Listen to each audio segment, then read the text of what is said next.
Al filo de la intriga. El oscuro final del imperio de los 700 años. El ciclo de vida de las naciones e imperios puede compararse al de los árboles. Existen los que crecen siempre en óptimas condiciones, pero que al llegar una pequeña temporada de sequía o frío, terminan pereciendo rápidamente. Otros enfrentan a las adversidades de la tierra, el aire y el agua, y las superan, convirtiéndose finalmente en altísimos árboles, con cortezas resistentes y gruesos troncos, que dan frutos tan jugosos, que harían que miles de personas se matasen entre sí, por probar un poco de su dulzura.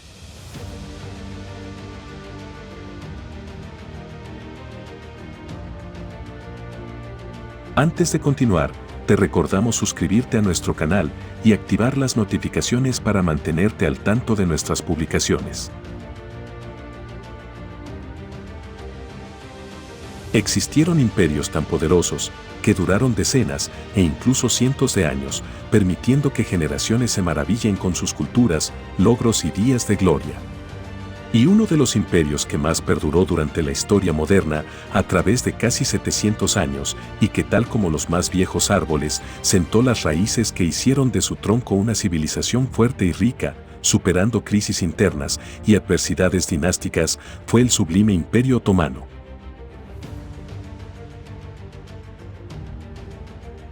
Nacido en las estepas y planicies entre la actual China y el mar Caspio, este imperio fue producto de la relación comercial entre tribus seminómadas turcas con pueblos musulmanes. Sin embargo, lo que verdaderamente unió a estas tribus en fuerza no fue el dinero ni las preciosas telas de seda provenientes de las dinastías orientales. Lo que los unió fueron sus enemigos, en especial los cristianos y el Imperio Bizantino. A medida que se producían batallas entre estas tribus turco-musulmanas y los bizantinos, los dominios de los seminómadas iban expandiéndose. Mientras, los bizantinos, también conocidos como los del Imperio Romano de Oriente, se debilitaban poco a poco. Sin embargo, los pueblos ganadores no tenían una ciudad capital que verdaderamente los representase a todos. Ni siquiera se habían establecido como una nación como tal. Para ese momento, solo había principados, y en uno de estos territorios nació Ertugrul, el primer miembro de lo que sería la familia núcleo del futuro gran imperio. Y esto es debido a que Ertugrul fue un guerrero que luchó por sus tribus de forma heroica contra los bizantinos y otras tribus enemigas, fortaleciendo a su pueblo y, sin saberlo, logrando que su hijo, llamado Osman I, tuviera la oportunidad de fundar de una vez por todas el sublime Imperio Otomano. Ya una vez fundado, el imperio debía consolidarse con fuerza, por lo que el hijo de Osman, Orhan I, invadió ciertas ciudades importantes para los bizantinos, lo cual terminó debilitando la presencia enemiga en la región. Al ganar las batallas, los bizantinos se vieron obligados a pagar tributos a los otomanos y a entregarles a ellos tropas de forma regular, lo cual permitió que se realizaran las primeras conquistas otomanas por Europa. Ni siquiera las tropas cristianas con sus cruzadas lograron frenar el avance otomano. Sin embargo, al ser el gobierno teóricamente una dinastía, había problemas internos entre las familias reales, por lo que siempre hubo conflictos e insurrecciones que debían paliarse. Esto salía caro, tanto político como económicamente. Una herramienta de la que muchos sultanes se apoyaron para evitar o fomentar insurrecciones era la infantería genízara, la élite entre las fuerzas armadas. Se conformaba por no musulmanes que en lugar de ser esclavos eran criados desde muy pequeños para ser fieles al sultán y aprender las artes de la estadística, las matemáticas y la guerra. Dependiendo de sus fortalezas, desde niños eran seleccionados entre la población para ser criados como lo mejor del ejército o la administración gubernamental. A este reclutamiento, las familias no podían oponerse, salvo que dichos hijos fueran cabezas de familia. Y precisamente, los genízaros fueron piezas claves para las múltiples victorias del imperio frente a los otros reinos y naciones. Ni siquiera Vlad, el Empalador, el verdadero Drácula, pudo asegurar victorias sobre ellos. Los únicos que pudieron frenar la amenaza genízara y el eventual avance otomano fueron los húngaros, que aprovecharon sus momentos de éxito para anexar otros territorios en lugar de combatir a los otomanos. Esto dio oportunidad a que se fijara el próximo nuevo objetivo del imperio. Y este era Constantinopla, la capital inconquistable del Imperio Bizantino. El primer intento de conquista fracasó en el año 1422 bajo el mandato de Murad II, por lo que se inició la campaña contra Hungría. Pero su sucesor, Mehmed II, consiguió lo impensable y en 1453 conquistó Constantinopla. La batalla se libró por mar y tierra. Con más de 300.000 hombres, Mehmed II se preparaba para el asalto, mientras que la flota naval turca evitaba un bloqueo marítimo en el Mar Negro y se dirigía a hacer un desembarco sorpresa para apoyar el asedio de la ciudad. Constantinopla era conocida por su barrera de murallas externas que habían repelido invasiones persas, turcas, germanas y hasta rusas. Luego cedieron ante los genízaros, y junto al ataque que venía desde el mar, se obligó al emperador bizantino, Constantino X, a retroceder.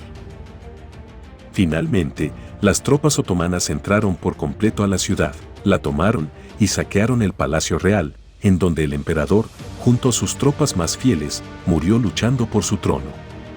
A partir de allí, empezaría la época de gloria del Imperio Otomano, pero también su desgraciada decadencia. El imperio se caracterizó por ser tolerante con credos no musulmanes, siempre y cuando se cumplieran los deberes tributarios. Conforme avanzaban los siglos, el imperio brillaba por la riqueza que desbordaba, cuyos ríos dorados corrían desde los Balcanes y Budapest hasta las ciudades de la Meca y Bagdad. Pero los cambios políticos externos pronto retumbaron en el interior del imperio. Para empezar, los genízaros exigieron que sus descendientes ocuparan sus lugares y así se detuviera el reclutamiento temprano y forzado. Esto fue permitido, por lo que paulatinamente la eficiencia del ejército genízaro decayó, pues la selección ya no dependía del talento, ni de las habilidades, ni de las fortalezas de los reclutas. La economía era muy cerrada, con poco contacto con el comercio exterior, además de algunas exportaciones y muy escasas importaciones.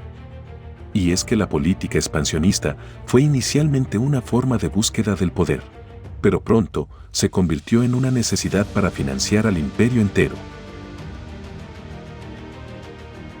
Conforme la economía y el comercio internacional se desarrollaban y evolucionaban, la exportación otomana de productos agrícolas y otros recursos era cada vez menos rentable. Con la revolución industrial, la invención de nuevos armamentos y la producción de bienes en masa, la economía otomana se volvió obsoleta, provocando crisis económicas internas y hambrunas. Así, la conquista pasó a ser su único medio de subsistencia. Había divisiones políticas en las ciudades y la corrupción inundó las calles y al gobierno mismo. Los impuestos iban a los bolsillos de los gobernantes y muchos sentimientos nacionalistas despertaban en aquellos lugares donde la anarquía y la criminalidad habían reemplazado a las autoridades locales debido al descontento civil. Hubo guerras internas, golpes de Estado, sultanes asesinados y cada vez menos control sobre la población, por lo que se hicieron varias reformas económicas. Pero ya era muy tarde. El hermetismo se debió a que la doctrina islámica era inalterable e incuestionable, por lo que la idea del cambio se veía como una amenaza para la fe. Efectivamente, al abrirse el comercio, la influencia extranjera se vio reflejada en la sociedad y en la cultura. La población pedía modelos democráticos de gobierno y no autocracias ni dictaduras absolutistas, por lo que se abogó por una constitución y un parlamento entre los años 1876 y 1908. Durante este tiempo, ocurre una gran insurrección, liderada por un partido clandestino llamado los Jóvenes Turcos. Este se conformaba por una mezcla de nacionalistas con ideas centralistas y autoritarias, en conjunto con una facción que pedía libertad económica y un modelo democrático.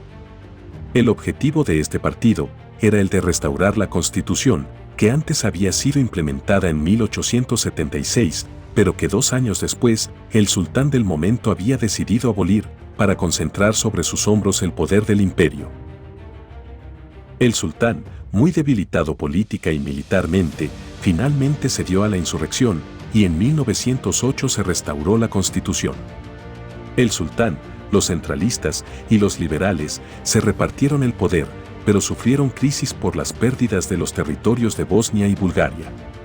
Pero poco a poco, los centralistas se hicieron el poder, aprovechando crisis opositoras.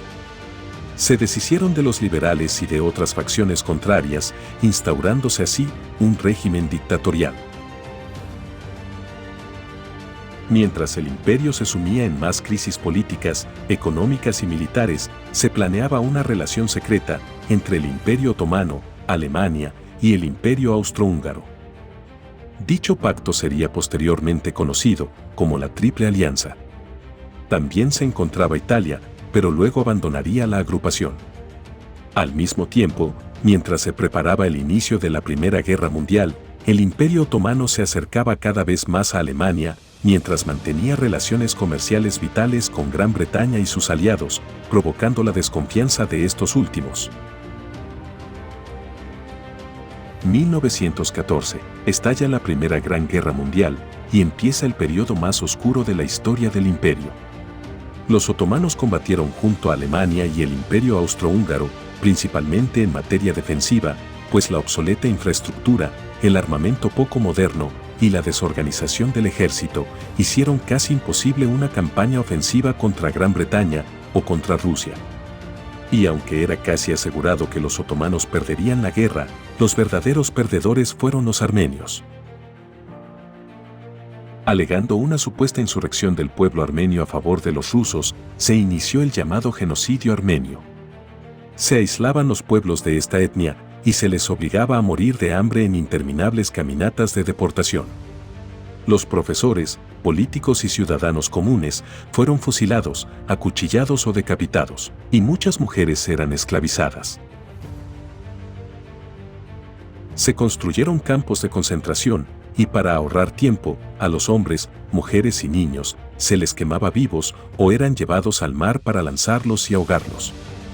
Y todo, según se dice, porque deseaban purificar al imperio de otras etnias, y los armenios eran los que más ocasionaban problemas por sus exigencias de igualdad de derechos.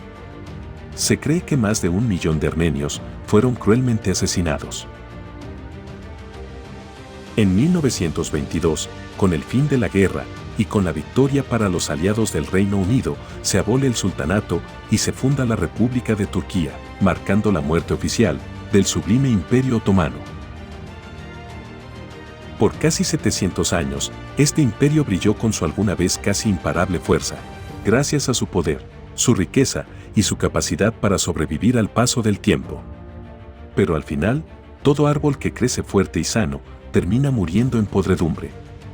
Y el árbol otomano no murió con un honorable recuerdo, sino con un final sumamente oscuro y trágico, tanto para los otomanos mismos, como para la historia de la humanidad entera.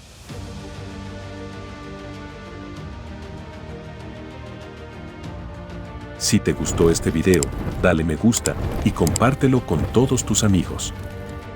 Si eres nuevo en nuestro canal, no olvides suscribirte y activar las notificaciones para seguir disfrutando de nuestras novedades. Recuerda, la historia es un incesante volver a empezar.